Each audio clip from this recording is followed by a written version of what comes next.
next power-packed discussion or session on the role of subscription in an increasing AVOD fast world. Is there a place for subscription in a country where password sharing runs rife and where free services including DD free dish, YouTube are seeing skyrocketing engagement? That's a question. Now, is low sticker price the answer?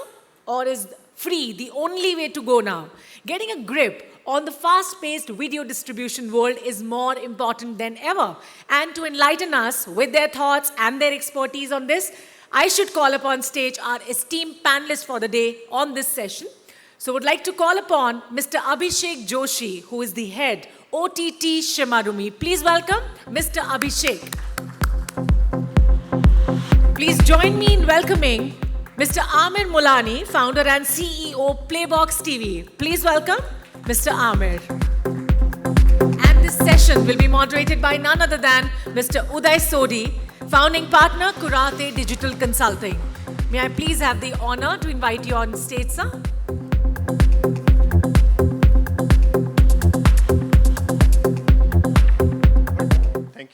Thank you, Abhishek and Aamir, for making the effort of coming here and speaking to this lovely audience. This is a tough question, and this is a tough question for all OTTs today. Where is the money? So let's start off by discussing about subscription. How do you see the subscription ecosystem? How many subscribers are there in India today? What's the growth rate? How is the market evolving? Would you want to start off by sharing what you all are doing and then sharing your view of the industry? Hello everyone. So I feel that subscribers are always there and it will always will. But the only transition which is happening today is that consumer is platform agnostic. Matlab, if the content is right on X platform, consumer will go to that platform. So the loyalty is missing from the subscriber front. So I feel that... You're saying the loyalty is for good content and not for the platform? Yeah, it was always like that. If you see from the old television days also, people used to switch channels. Now people are switching platforms. So I feel the only way forward is that how do you make sure a recurring subscription by bundling OTTs? So that is my view towards getting a recurring subscription revenue out of this scenario. Good pitch, Aamir. No, so on a serious note, let me take a step back to 2015 where OTT was truly born in the country. It's been about 8 years now. Like everything in entertainment, there has not been a single true innovation that has happened in this ecosystem. There has been interventions. Interventions from the environment. One was Geo, and the other, unfortunately, was COVID. During the 1.5 years of the unfortunate bad times of COVID, the OTT businesses, subscribers grew multifold. To come back to what you were asking, Uday, was we are at about one unique subscriber subscribes 2.5 to 2.5 subscriptions. So about 55 million unique subscribers in the country would have about 125 million subscriptions in the country. But what we should also realize is we as an industry, knowingly, unknowingly have created a line between haves and have-nots. Earlier, that was not the case. It was always, content should and has always been democratic. What we have unknowingly done is if you have the ability and the capability to pay, then you get a chance to watch or to experience premium content. Otherwise, go to the free side and watch what the world is watching. Now, in a country like India, where there is mass, free content will always generate more engagement, more number of users, consumers, so on and so forth. Hence, the opportunity to build a steady revenue stream, whereas that's not true when you are asking for two things. One is eyeballs and one is money. So that's a slightly steeper curve, but So do you think the platforms will now have to choose between subscription revenues versus eyeballs, or will most of them have to choose a freemium business model which will play for eyeballs and try and convert them to subscribers? The risk of that being that the subscriber numbers will always be a very small percentage of the larger play, and maybe the aggregators then have to play it slightly differently. yeah, so that is the fundamental issue with our industry is we have always solved for the business and the platform and never solved for the consumer. Uh, to give you an example, the Bollywood industry is worth what, 10,000, 12,000 crores? Has there been a single consumer research what the ticket buying audience want to watch? I don't think so. We as platforms have always thought of our P&Ls and have always solved for the product, the business, but we have not, like Aamir was rightly saying, that maybe there is an opportunity for an aggregator platform to aggregate OTTs into one payment gateway, one platform, one opportunity to watch. But I know what you're asking, Uday, is should a platform or should an OTT increase the top of the funnel and then try to convert, or they should directly go into... It is not the choice of the platform, it is the choice of the consumer. There was truly saying there are only two pure play subscription SVOD platforms in the world. One is Netflix, and the other one is Prime, but that is a combination of stuff that they give with one subscription. That's another way of aggregation of services. But the premium content behind the paywall is anyways a misnomer.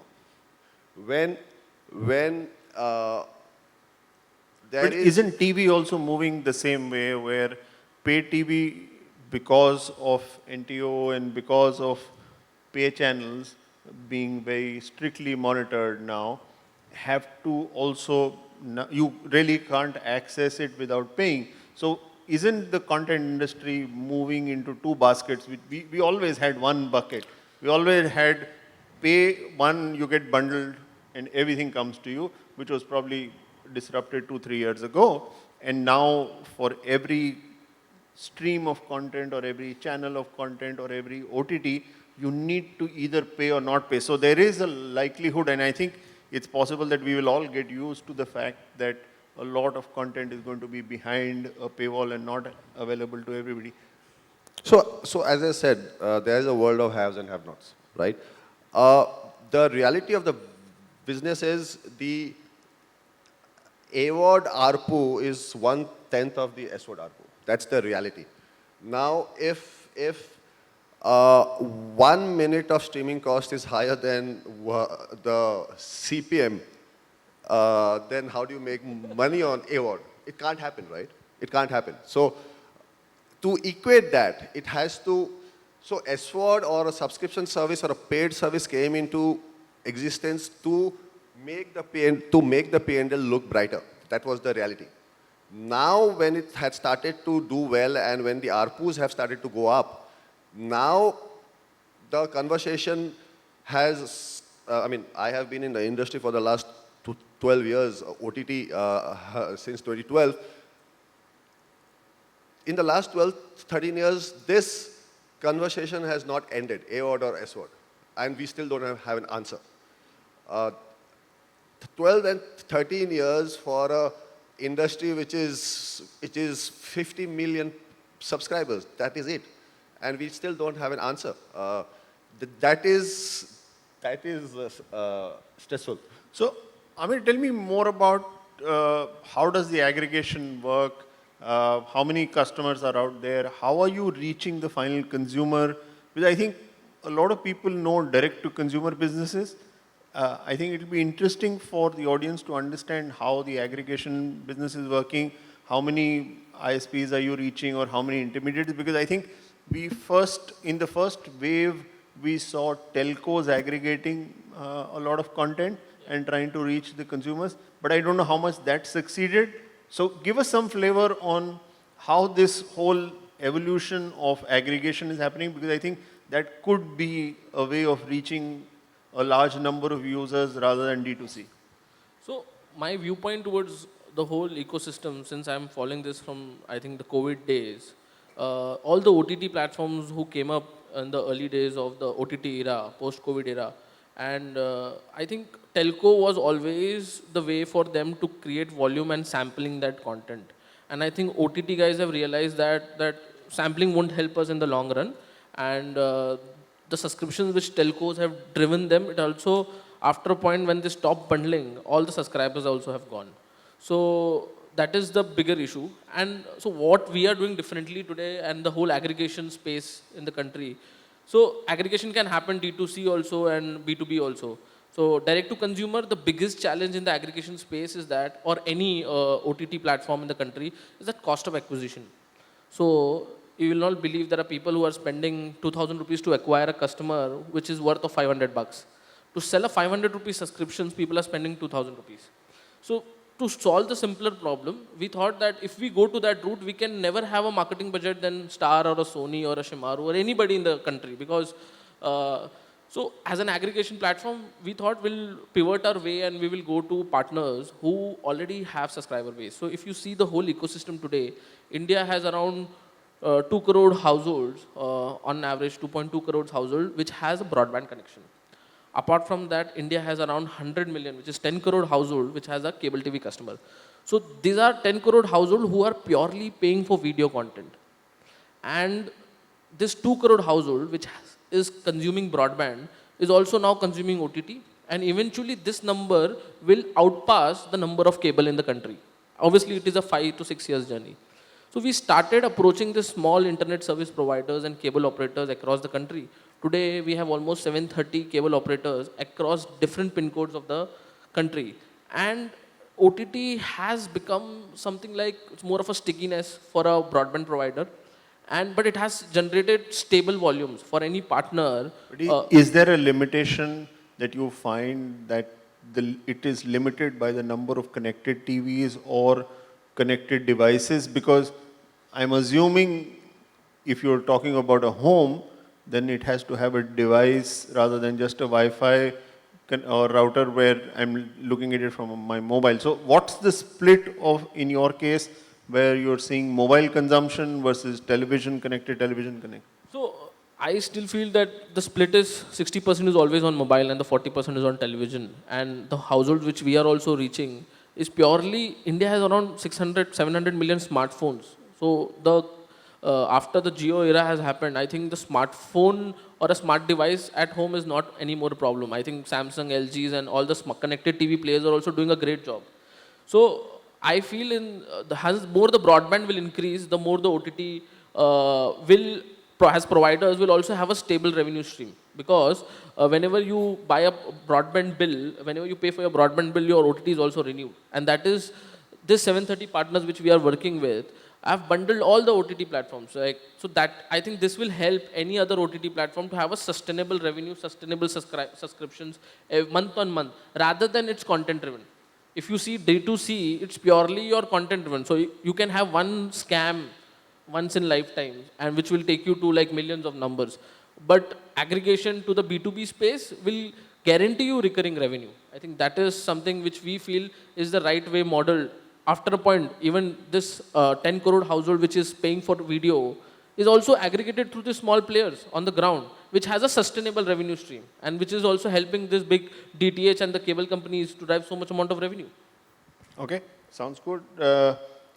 Let's talk about the recent conversation that happened because Jio started Cricket Live free and they moved the whole thing to AVOD. Abhishek, what is your view? What was the reason behind it? So two things that are happening obviously currently right now, which are threatening the subscription ecosystem. One is obviously Jio putting sports available free for consumers, which was a large part of subscription ecosystem. And sports was obviously leading the subscription piece. The second is DD Free Dish, obviously growing, year after year, month after month. So these two platforms or these two players seem to be challenging the subscription economy. What are your views? Is this just temporary? Is it just because they're entering? What are the reasons behind this, and how will it have a short-term, long-term impact on the overall ecosystem? I have a slightly different view. I have spoken about this in the past. First and foremost, I was very happy that Jio has done it. Number one, because it has, according to me, it has truly thought from the consumer lens, and it has made the biggest sport democratic in the true word, right? It being free has not actually diluted or threatened the SWOD ecosystem. It has helped the SWOD ecosystem. What will happen is, if that was the case, help me understand this. So if that was the case, then 450 million odd on YouTube would have been threatening the SWOD ecosystem since years, right? That has not happened. 2.5 month event for free, generating the almost 250, 300 million uniques, has not come outside of the ecosystem. It has come within it is not that the 450 million or 500 million streamers have gone to 800 million. That's not the case. Correct. It is from the same pool.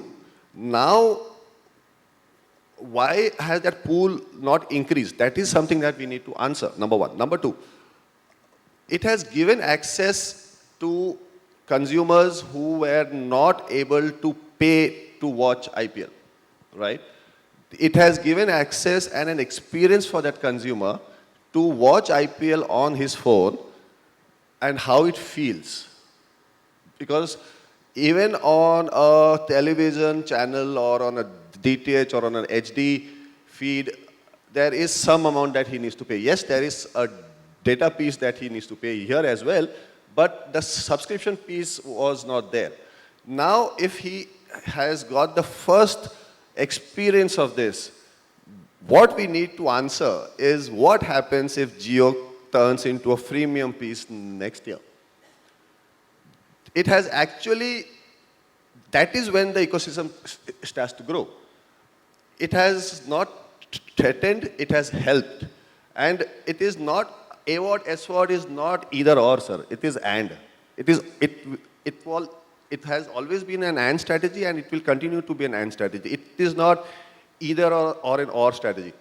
At the same... The only challenge that either or, it's not about either or. I think what everybody is worried about is the monetization per customer on AVOD is 1/10, like you said, for subscription. Does that reduce the pie available for monetization, and therefore does market revenue drop? The market revenue dropping has impact on content creators, everybody in the ecosystem. So it has actually threatened the AVOD ecosystem. It has not threatened the... If it would have threatened the SWOD ecosystem, then Jio Cinema would not have gone paid just after the IPL or during the IPL. Fair enough. It has gone paid, right? So it being free has pulled off the AVOD revenue from somewhere else, but the cake size has not increased.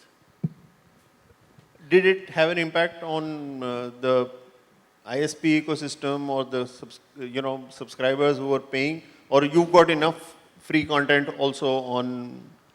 I see Jio, I think Jio is blessing in disguise to the whole ecosystem, because as AJ rightly said, that it doesn't threaten. So AVOD, India is a content hungry country, and if would have threatened that way, then Jio would have not launched their SWOD right after the IPL. So, and with the whole activity of IPL, I think this is also helping user experiencing OTT in a very right way, and this also drives. So we also have an AVOD platform, right? So any which is an AVOD content is also part of our platform. So anything which comes like this, I think it helps the ecosystem, and it has helped us also. Okay, so let's move on from here. One other concern the whole subscription ecosystem today has is on pricing. There is a certain price point in the market today, which is probably most people are at somewhere around 1,000 rupees a year, and there's a group which is at maybe 500 rupees a year, and then there's Netflix, which is in a different stratosphere altogether. So let's keep Netflix out of this, but Even they are at a 149 a month. so obviously they've also started selling at that point. So is India market going to gravitate at the psychological 999 a year price point, and are the packs all going to be gravitating towards an annual pack? Is that the trend, or do you see that this will move to sachet packs and it will move to day packs, month packs? How will it? What's the subscription play going to be? Aamir? I feel, as you said, that sachet, the annual, monthly, it's a different strategies across different audiences. So if you're dealing in B2B, So my question is more, do you think this will increase, because this probably needs to increase significantly if there needs to be money made by AVOD at some, or by the OTT platforms at some point in time?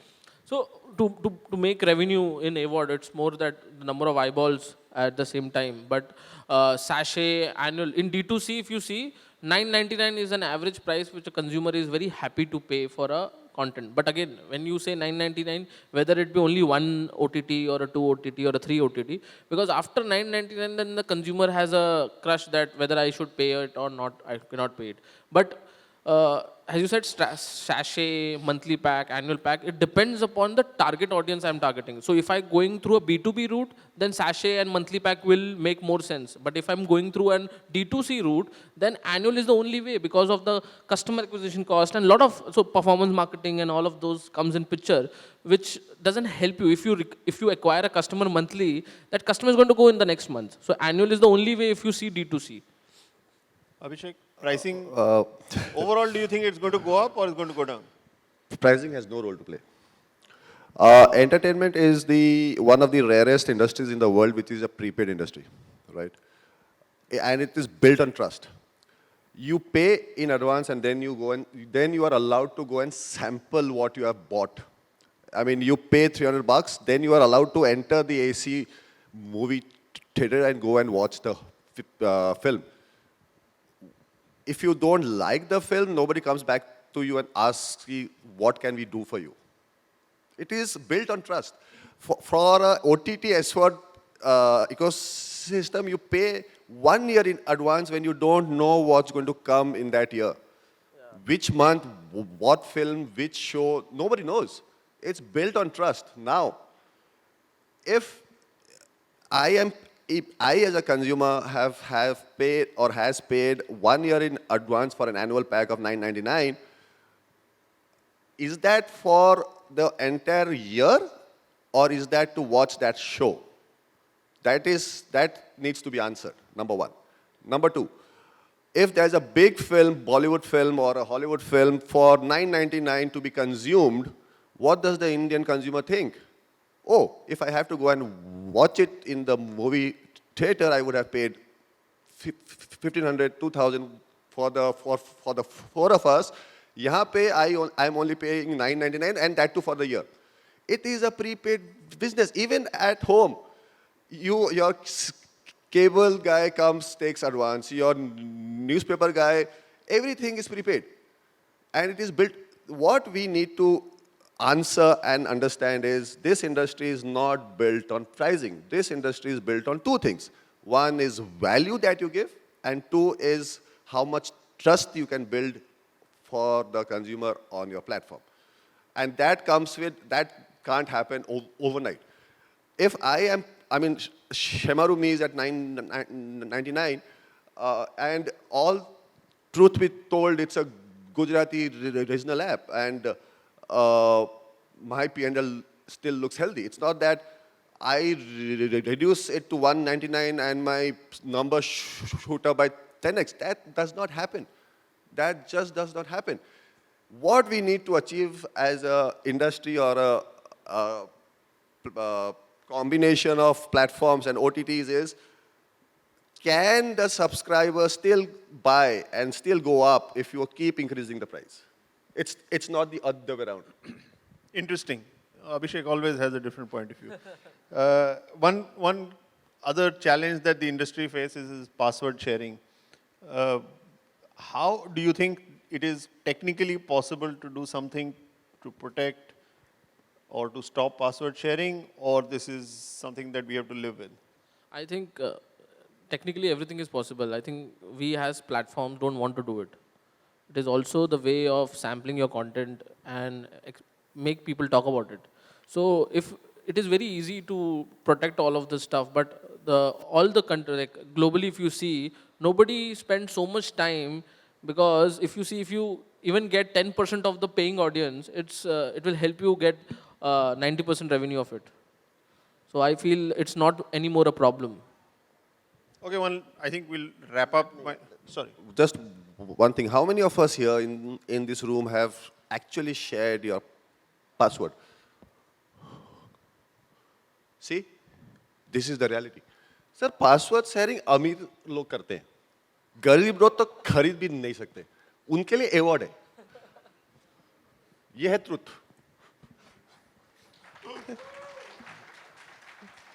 He's obviously going to become a politician soon. He was my ex-boss years back. So. Okay, so let's move on to my final thing. Just closing comments. Just paint the landscape going forward. What innovations? How do you think monetization is going to improve? What are your views on the subscription ecosystem and the few years ahead? Just lay it out for us. Aamir? So I think anybody in the whole OTT ecosystem, anybody who can crack the distribution game, because India is all about distribution, and if anybody of us can crack the distribution game through via alternative models, we say aggregation, some will say etc. things. But if we are able to do this in the next 3 to 4 years, then yes, everybody's panel will look healthy. Yeah, that's my take on it. Innovation, I don't know. I haven't seen innovation in this industry for the longest time. But what we should constantly start doing is to start thinking from the shoes of the consumer. Because he's the guy who will convert from being a consumer to a customer.